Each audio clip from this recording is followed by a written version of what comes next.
Tanzania is reeling from days of deadly unrest following this week's disputed elections, with the opposition claiming that at least 700 people have been killed nationwide, and the United Nations confirming credible reports of at least 10 deaths in 3 major cities.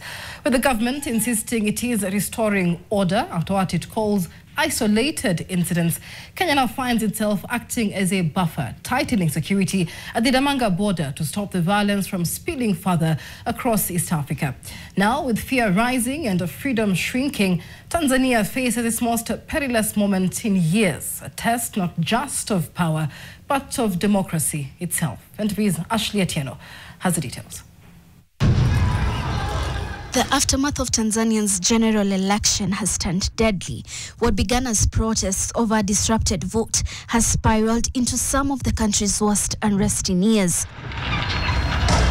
In city after city, from Dar es Salaam to Morogoro and Shinyanga, anger has exploded over, with Tanzania's main opposition party, Chadema, saying the death toll is far higher than officials admit. Party spokesperson John Kitoka claims more than 700 people have been killed since Wednesday, citing reports from health workers and eyewitnesses across the country. Meanwhile, the United Nations says it has confirmed at least 10 deaths, urging restraint from both security forces and protesters. We are alarmed by the deaths and injuries that have occurred in the ongoing election-related protests in Tanzania. Credible reports we have received indicate that at least 10 people were killed in Dar es Salaam, Shinyanga, and Morogoro as the security forces used firearms and tear gas to disperse protesters. Curfews now blanket Dar es Salaam, and government offices have been touched. Internet access remains severely disrupted. The government insists these are isolated breaches of peace and says order will soon be restored. But on the streets, normal feels far away. At the Namanga border, the unrest has spilled into Kenya, where chaos erupted Thursday as protesters clashed with police and trade routes ground to a halt. Our officers are competent enough to deal with any situations.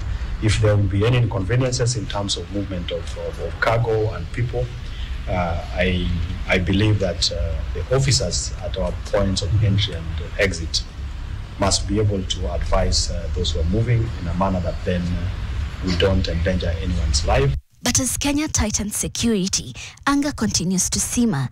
Mombasa-based activists are now demanding the release of Kenyan journalist Juma Shoka, who was arrested by Tanzanian authorities at the Horohoro border while documenting human rights abuses. Waliomshika ni maafisa ambao walijitambulisha, manake walikuwa wamevaa plain clothes kutoka Tanzania. Tunakemea vikali kushikwa kwake na tunataka wachwe haraka iwezekanavyo. Na vile mambo yalivyo Tanzania, sijui utamfanyaje. Sasa tuna appeal tu kama Kenya itapita haraka na ili aachiliwe. Maana tunahofia usalama wake. Meanwhile, the European Parliament has denounced Tanzania's election as a fraud, saying it unfolded under repression, intimidation and fear. As the Electoral Commission continues to release results showing President Suluhu in commanding leads, the scene on Tanzanian streets tell a far different story, one of shattered trust, rising anger and fading hope. Ashley Atieno, NTV.